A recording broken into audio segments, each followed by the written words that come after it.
Thank you. Thank you very much. I don't know if I deserve the award, but I'm going to take it. Because I don't deserve half the crap I get, and I have to take that. So, feel like I'm at the Academy Award and we made a good movie. So, Ralph, thank you for a kind introduction. I'm going to tape that and send it to my family. The bottom line is, isn't it good to see Ted Cruz come out of his shell? When I first met Ted, he was shy and over the corner. You couldn't get a word out of him. But so let me talk about this award. Thank you. It is a shared award. You know who I would give this award to? You. Without you, there is no Kavanaugh. Without you, there is no Amy Coney Barrett. What did you do to help? You prayed. God does answer prayers, but you got to make them. You watched your television and you wondered, what the heck's going to happen, right? And it all turned out well because faith and freedom was there when faith and freedom was needed the most. I'm not asking you to get in a wheelbarrow. I'm asking you to go to the voting booth. Seems to be a little safer than what Ted had in mind. But Ted's point is a good point. You got to stand up and be counted. You just can't clap. How many people know Ted's father? He's one of the great preachers of our time. My dad has been long past, but we had a liquor store and a beer joint. But we met a lot of the same people as Ted's dad.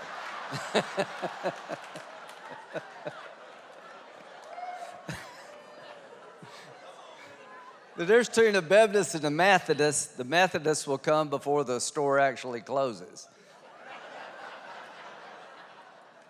But I came from that background, but my parents, I'm the first in my family to ever go to college, like maybe many of you. Neither one of my parents finished high school. They worked hard. They owned their own business. If you don't show up, you don't get paid. But they allowed me and my sister, who's 9 years younger. I lost my mom when I was 21 and my dad when I was 22, and my sister's 13. And I can tell you, faith matters. Family matters. There are a lot of self-made people in America. I am not one of them. When my life came crashing down, it was my faith and my friends that get me up. And one way to pay people back is to stand up for Brett Kavanaugh when he needed to be stood up for. So I want to thank Donald Trump for nominating over 200 conservative judges. I want to thank Mitch McConnell for having the guts to stand up to the American media and get them all through the United States Senate. I don't see Mitch and Trump going on vacation, but that's okay. we just gotta get to the same place. I don't care if we take different cars, do y'all?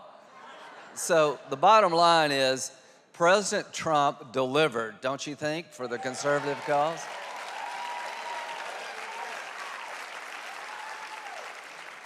I was one of 16 people that ran in 2016, and if you don't remember that, it's really not your fault. I didn't last that long. Ted did much better than I did. And during my brief time, I said everything about Donald Trump I could say that was bad. We didn't hit it off. I think I called him a race-baiting, xenophobic, religious bigot, and everything else I could think of. And he said, "Why'd you say all those things?" I said, "Well, that's the only thing I could think of." But I lost big time, and he won. And he called me over to his office and said, "I'd like you to help me." And I said, "I'd be honored to help you. Through you, we're going to do great things because I think God has put you here, so let's use the time, right?" So the bottom line is we came to find common ground. That common ground is that he likes him, and I've come to like him.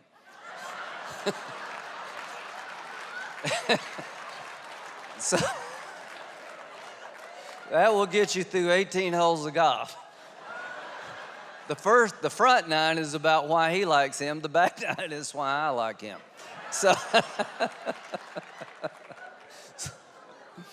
And he doesn't drink. Can you imagine if he actually drank? So,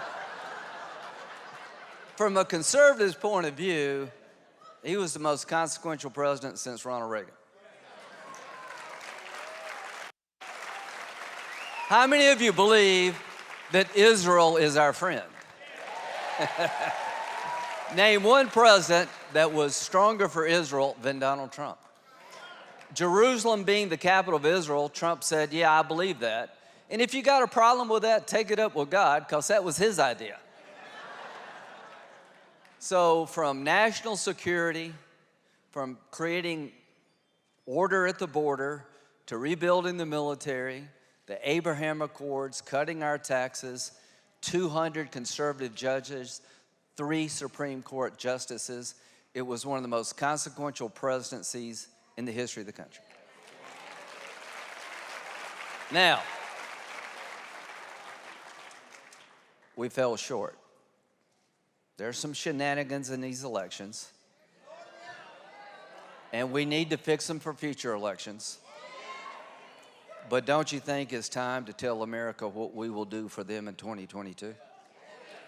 Don't you think it's time to tell America there's a better way than what you see on your television? I want to thank the Democratic Party for helping us. They couldn't be here today.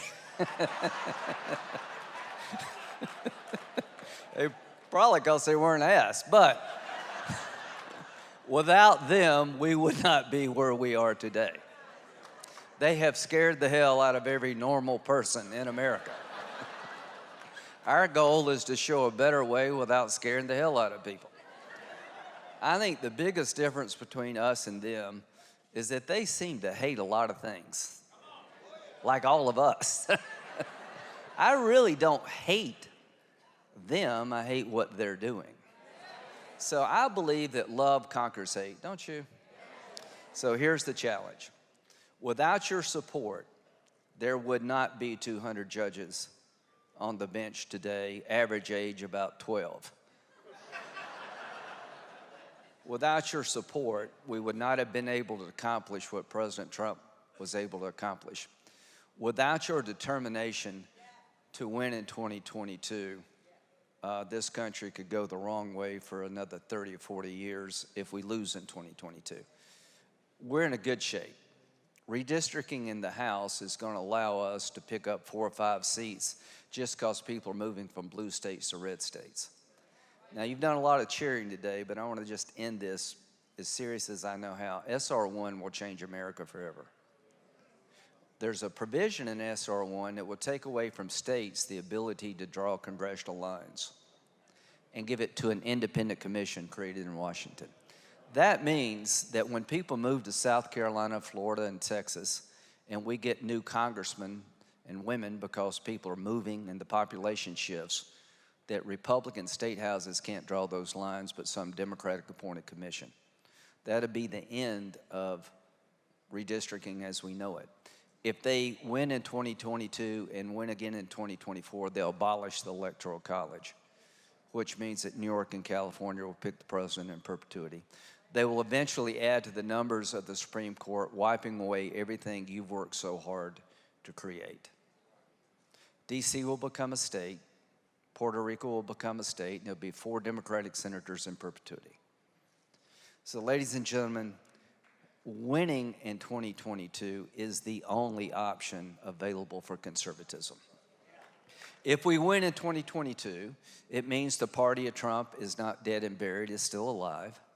It means we stop the most radical agenda in the history of mankind coming out of the House.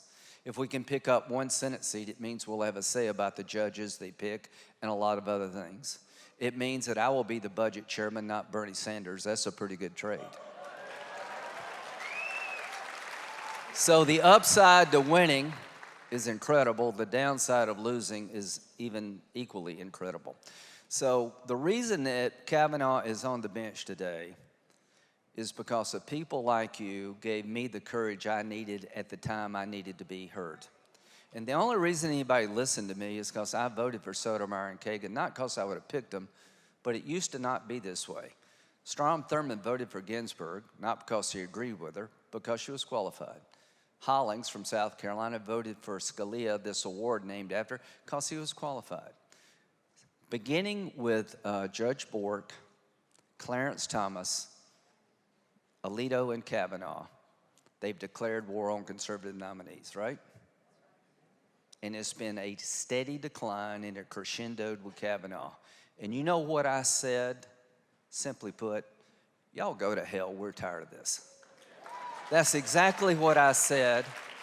This is a good man, not a bad man. You're gonna ruin a guy's life based on a party 30 years ago that nobody knows where it was and when it happened. What they were willing to do to him should worry every American.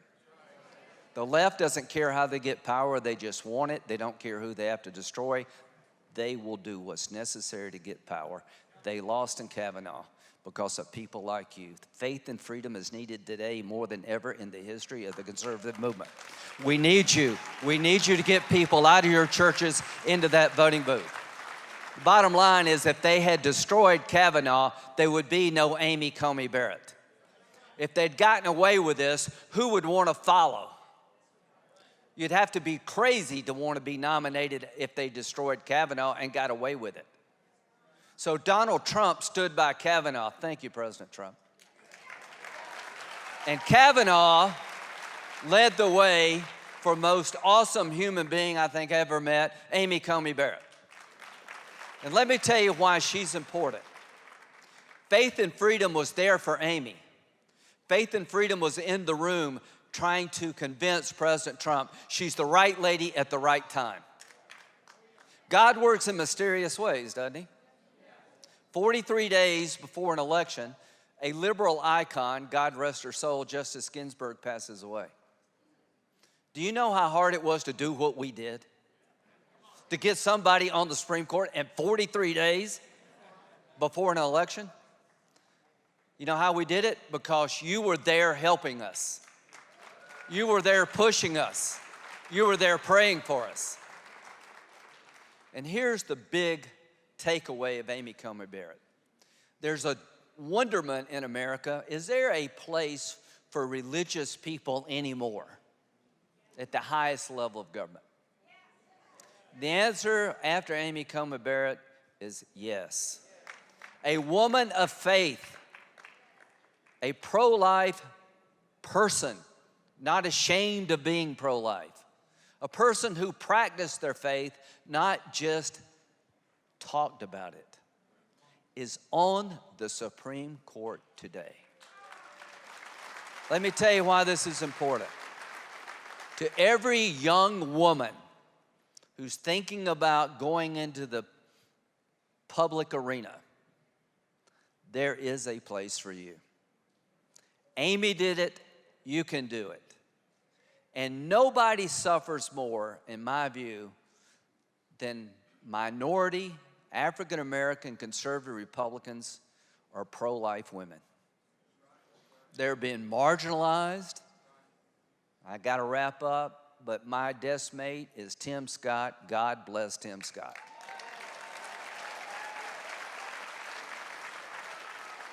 In the world in which we live, he's treated despicably, called Uncle Tom because of his conservative beliefs.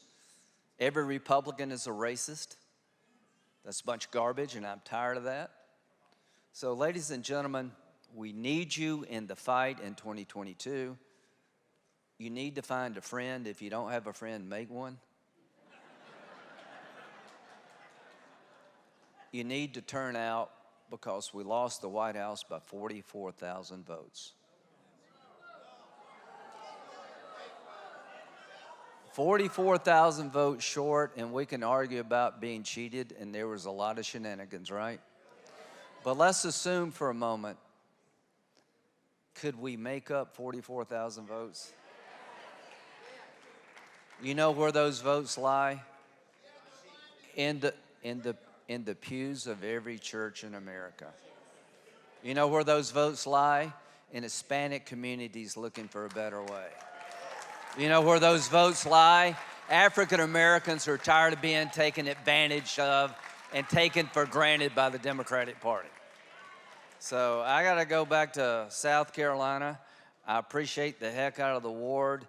It's been the most interesting experience of my life to be the Judiciary Chairman of the Senate. If I had 2 years to live, I'd want to live as Chairman of the Judiciary Committee because it seemed forever.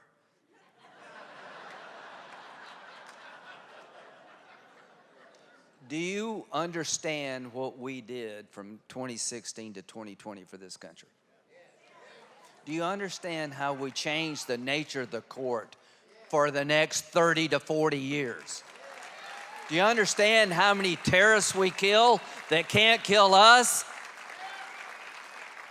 So we got a chance to reset America, and it comes in 2022. If we can pull this off, take back the House and the Senate, then 2024 becomes ours to lose. Imagine 4 more years of Donald Trump policies. God bless you all.